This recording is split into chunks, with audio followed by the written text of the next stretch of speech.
The content of this podcast is intended to provide general information about Tarion and new home warranty coverage in Ontario. The content is accurate as of the date of the recording, but may later be affected by changes in legislation or policy. The content should not be used as legal advice. You are encouraged to consult with your lawyer if you are seeking legal advice related to buying a new home or about the warranty program. Please visit Tarion.com for the most current information about your new home warranty. This is SSN Story Studio Network.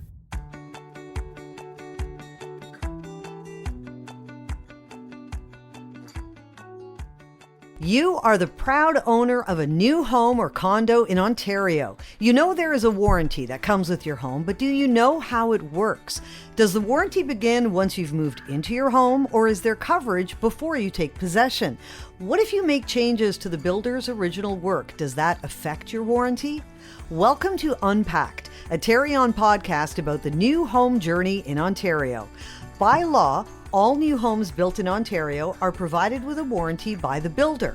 Tarion's role is to ensure that buyers and owners of new homes receive the coverage they are entitled to under their builder's warranty. I'm Barb DiGiulio, and in this episode, we talk about why your warranty matters, how to get the help you need, and be informed about what you are entitled to under your new home warranty. Joining me today are Alyson Wiley, Manager Warranty Services at Tarion, and Ali Kanani, Manager Warranty Services, Common Elements. Welcome to you both. Thanks so much. Thank you. We're going to get right into this because we've got a lot to cover today.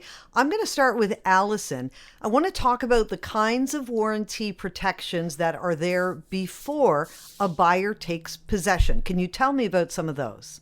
Sure. So basically, Barb, we have three types of warranty protections that are present before the buyer takes possession. The first one I would classify as deposit protection. And that's for situations, where the builder goes bankrupt, a project might be canceled, or maybe the deal was terminated lawfully for some reason. So freehold homes base this coverage amount on the selling price of the home. So for a home that sells for up to $600,000, the maximum will be $60,000 for that. Any home that sells for over $600,000, but the maximum basically for deposit protection on freehold is $100,000. Now, condo protection is a little bit less because there are provisions in the Condo Act that require developers to keep some deposits in trust. So that's a little bit of a different calculation, but the protection that we have right now is about $20,000 for a condo unit. The second type of protection we have is delayed closing or occupancy protection. So this happens in situations where a builder improperly delays the closing date or the occupancy date. And that covers additional expenses like moving, accommodation, storage, things like that. And what happens there is it's granted $150 for each day of the delay to a maximum of $7,500. So it is capped at that amount. And the final amount is a little bit different. It's for contract homes. So it's financial loss protection for contract homes. A contract home happens when somebody owns the land and they would like to build a house on it and have the builder do so. So if the deal between the builder and the owner falls through before the completion of the home, there's up to $40,000 that will cover the difference between what was paid to the builder and what the builder actually constructed. So there are three different types of pre-possession warranties: deposit protection, delayed closing and occupancy protection, and financial loss protection specifically for contract homes. All right. Well, thank you for covering those and in such detail. That was great. Now, I know the warranty is broken down into 1 year, 2 year, 7-year warranties. Maybe I can go to Ali for this. Can you talk a little bit about what is covered by the different warranties? Yeah, no, I'd love to, Barb. So there are definitely three segments of the warranty, like you mentioned: the first year, the second year, and the 3 to 7 year major structural defect warranty coverages. The first year warranty is definitely the most overarching or has the largest scope. I would kind of compare it to your bumper to bumper warranty. So that general warranty protects against any defects in workmanship or material. It also protects against unauthorized substitutions of materials. When I'm speaking of unauthorized substitutions, I'm talking about something that was promised to purchasers in their purchase and sales agreement or like documentation but wasn't delivered. And then it also protects against any violations of the Ontario Building Code. We then go to your second year warranty, and that coverage narrows a little bit. Your second year coverage protects against defects in systems. So we're talking about your electrical system, your plumbing, and heating and delivery and distribution system. We're also protecting purchasers against water penetration issues. That could be above grade or below grade, meaning through the building envelope or through your basement. And then it also protects against Ontario Building Code violations, but more specifically, health and safety violations of the Ontario Building Code. And then the last segment of the warranty, which is your 7-year warranty, that covers against major structural defects.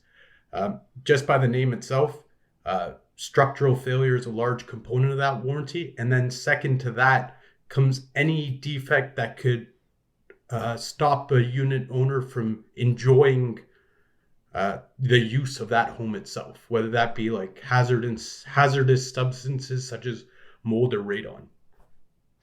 Okay. And so I know that there is a difference between warranty coverage on freehold homes versus condos. We've talked about a little bit about that with the deposit protection. Alyson, maybe you can go into a little bit more detail on the difference between the coverage for freehold homes and condos. Sure. So condominiums specifically come with 2 sets of warranties. So the first one is a unit warranty, and that applies to anything that's within the boundaries of your unit that you live in. And it's important for homeowners to realize what those boundaries are. So definitely, if you're considering purchasing a condominium, check your condo documents to confirm as what is included as part of your unit, because different condominiums have different unit boundaries to them. Now, the second type of warranty is a common element warranty, and that tends to cover shared areas like a lobby, a fitness center, party room, the garage, etc. And this warranty also covers what is specifically called an exclusive use common element. A good example of an exclusive use common element would be a balcony, because you use it privately, but it is part of the common element warranty on the building. So it's important to differentiate between the two and understand them, because it makes it a lot easier in the house owning and house buying journey. And if you have a concern with a common element and you live in a condominium unit, you need to report it to your condominium board. That is the first step in bringing issues forward that there may be deficiencies in your building. Right. And good point, because this is a really specific thing about knowing what a common element is. And as a unit owner with a common element, you report to the condo board. You don't deal directly with the builder. Okay. And Ali, is there a difference as to when the warranties start? Oh, there most definitely is. So when it comes to the freehold warranty, or the warranty that deals with units and what unit owners own themselves, that warranty commences when the purchasers take possession of the home itself. For the condominium units, that warranty actually begins at interim occupancy, right? Because the building doesn't technically belong to them, or the unit doesn't belong to them until registration itself. Now, the common element warranty, on the other hand, commences on the date of registration for the condominium complex as a whole. Okay, let's go over that again. I just want to ask you a couple things. You said freehold units, but you're talking about freehold homes. Mm-hmm. For that one, it starts on the day that the purchaser takes possession of the home. For condo units, it's when the purchaser takes interim occupancy of the unit. And we go into this on another episode. It's a really interesting piece that the ownership doesn't exactly happen until the project is finished and registered. And then the common elements warranty starts when the project is registered and the new condo corporation is created. Did I get that right? That is bang on, Barb. Oh, I'm so glad to hear it. All right, let's now talk about what kinds of things aren't covered. I know that we probably won't be able to talk about everything, but Alyson, let's highlight some of the things that are not covered by the warranty? Sure. So the warranty is the builder's warranty, and there are certain things that are not covered by it. And I could sort of group them into 3 or 4 main categories. The first item that wouldn't be covered is any alteration that's made by the homeowner. So for example, if you hire someone to finish your basement and it turns out that that work impacts something that the builder had originally installed, that would not be covered.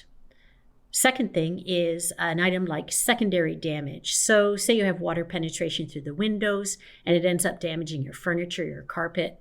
Any damage to your items in your home will be covered by your home insurance policy. It would not be covered by this warranty. The builder would be responsible for dealing with that water penetration and correcting it, repairing it, but home insurance would be responsible for the secondary damage, the damage to those items. The other thing could be lack of maintenance. For example, as a homeowner, if you're not clearing excess snow from your roof, that's resulting in ice damming, or if mold is developing in your home because you're not really controlling the humidity levels, any damage from that would not be covered by the builder's warranty. Final thing, all newly built homes need some time to settle. And so sometimes you'll see something like a nail pop or maybe a crack in concrete occur. Again, that is just a result of normal shrinkage of materials, and it is not covered by the warranty.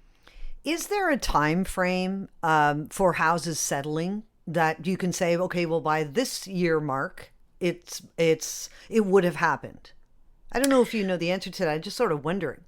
Yeah, I kind of like to give a very conservative time frame, a general time frame to homeowners. And I say, you know what, within the first 2 years, you can expect some settling to occur. Basically, materials are curing, they're working themselves out. So if you are thinking of doing something like finishing a basement, you might want to wait your full 2 years just to make sure you don't have any issues going on, and then go ahead and finish that. Ali, I want to go back to you because we want to talk about common elements. So we've touched on this. I think it's a really good one to keep revisiting because condo unit owners may not fully get this, who is responsible for the common elements warranty. Yeah, so the common element warranty is administered essentially by the condominium corporation on behalf of the residents that live in that building, right? So what ends up happening is the condominium corporation will retain a professional engineer. We usually refer to him as the auditor, and they will complete something known as a performance audit on the building, right? That performance audit will usually include a walkthrough of the project, a review of the drawings and the registered declaration description, unit owner surveys, for sure, are commonly part and parcel of that performance audit. And that performance audit will encompass all claims that the condominium corporation is putting forward on the unit owner's behalf. And then basically the common element warranty follows the exact same process and procedure as the freehold warranty, except the timelines are slightly different. So condominium corporations will end up submitting a first-year performance audit. That'll be after the first year after registration. And then they'll submit a second-year performance audit after the second year after registration or upon the anniversary of the second year of registration. And then the vendor is given a builder repair period, which is an 18-month builder repair period that starts after the first anniversary of registration. Okay. And when it comes to making warranty claims, people obviously want to make sure they do it properly. Alyson, what do owners need to know about making a warranty claim? There is a very specific warranty claims process that needs to be followed. There's a lot of information about that on Tarion.com. The key thing to remember is that making a claim is very time specific. So it's important that owners submit any of their warranty forms within those time limits. Any claim or issue should be brought up to the builder first. We always recommend that homeowners communicate right away with their builder, make them aware that there's an issue, make them aware that a warranty form is going to be submitted to Tarion, and to work with the builder and allow the builder to come in and make repairs and work with them to resolve. Claims should also be reported to Tarion so that we can kind of keep an eye on it. Tarion can absolutely step in if necessary.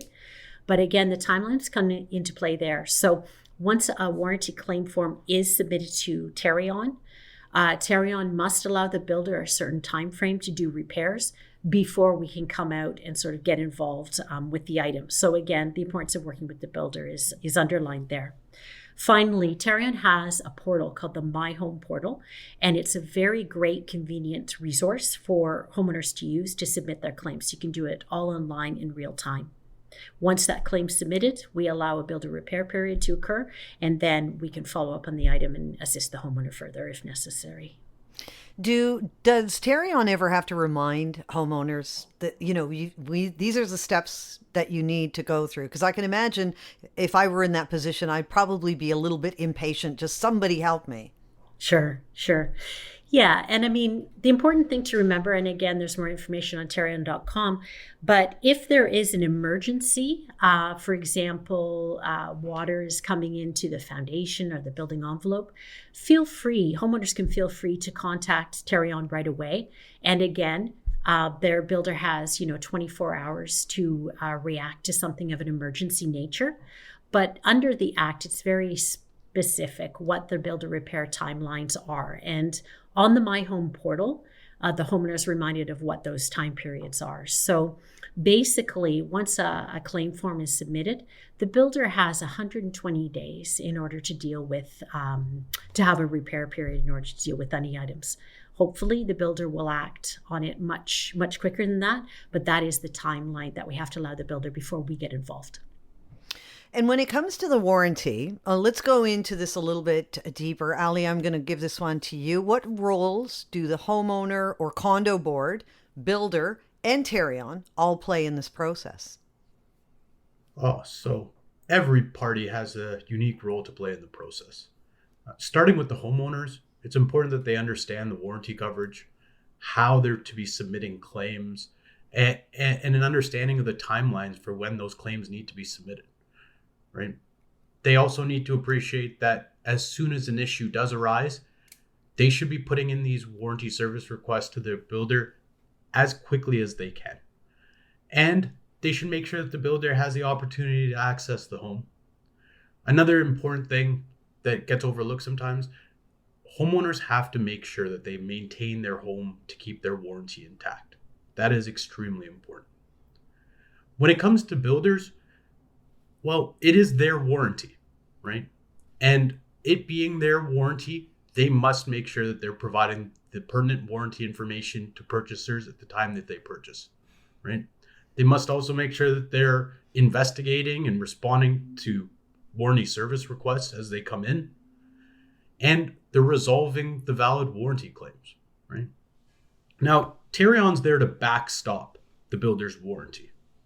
That being said, we're here to help facilitate disputes between builders and homeowners, make sure that the parties have all the necessary information to understand their warranty claims and understand if they're covered. And then in the event that the builder fails to honor their warranty, Tarion will backstop it, and we'll step right in and make sure we resolve those claims directly with the homeowners, whether that be through doing work or via monetary compensation.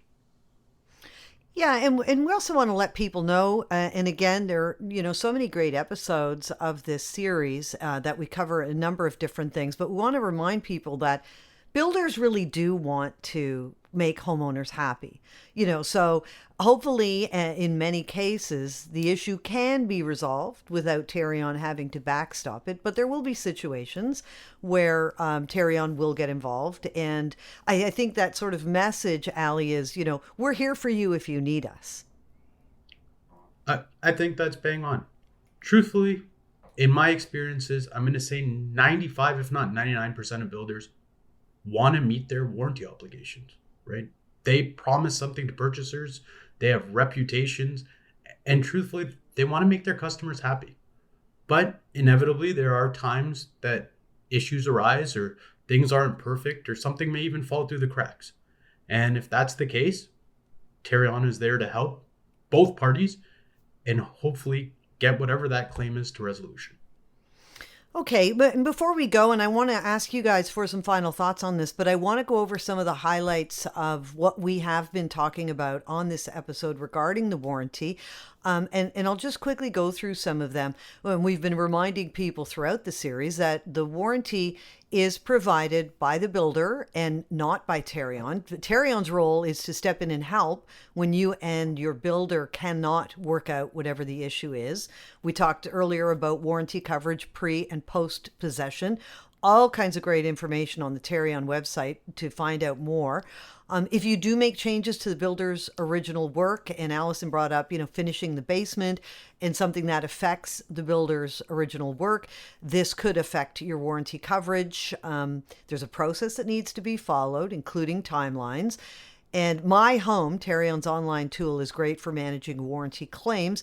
And a big one, and I keep going back to it, but I think it's a really important one, that when it comes to common elements, the condo board is responsible for looking into that versus a unit owner who is responsible for managing the warranty on their unit. Now, assuming I got everything right there, let me go back to you, Alyson, and your experience being involved with people on this kind of thing.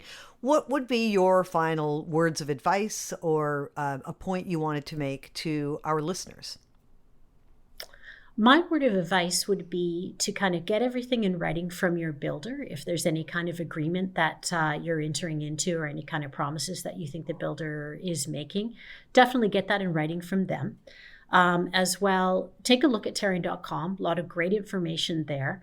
Take a look at how to file a warranty form, because that's very important, especially with the timelines. And finally, please work with your builder as much as possible. Let us know if they're not responding to you. Like Ali said, most builders just do want to make things right, and Tarion is there to assist if there's a breakdown in the relationship or if something, just isn't being repaired to your satisfaction or being dealt with. Those are the top 3 things I'd suggest. And Ali? I'm going to say that the 2 biggest things I would suggest are, 1, understand what you own. It's very important for unit owners in a condominium to review their description and declaration and specifically understand what is their property and what is that of the condominium corporations, right? Because you want to make sure that anything that is yours, if there is something wrong with it, that you're submitting a claim about it. And if there are aspects that you have usage of that have a deficiency in them, whatever that might be, but they belong to the condominium corporation, you want to alert your property management team so that they can submit an appropriate claim. So that's the first thing. The other big thing that I want unit owners to take away from this is make sure you review our website. There is a ton of useful information on there, right? One thing specifically is a construction performance guidelines. So that kind of provides tolerances and acceptable performance criteria of stuff you would normally see in your home and in the common elements of a condominium. And there is a big language barrier when it comes to construction, right? Sometimes you might not know all the terminology, and you're not expected to if you're not a construction professional. That said, there's also an illustrated version of that construction performance guideline available for you to look at with pictures and reference points to help make it easier to understand what warranty coverages are available to you. Yeah, there's so much great stuff on the website, and we encourage people all the time to find out more, to check out the website, Tarion.com. Alyson Wiley, Ali Kanani, thank you both so much for this. Really interesting. Thanks. Thank you. Thank you. For more information on how Tarion can help you navigate and receive the coverage you are entitled to, go to Tarion.com/learning hub. You've been listening to Unpacked, a Tarion podcast about the new home journey in Ontario. This is SSN. Story Studio Network.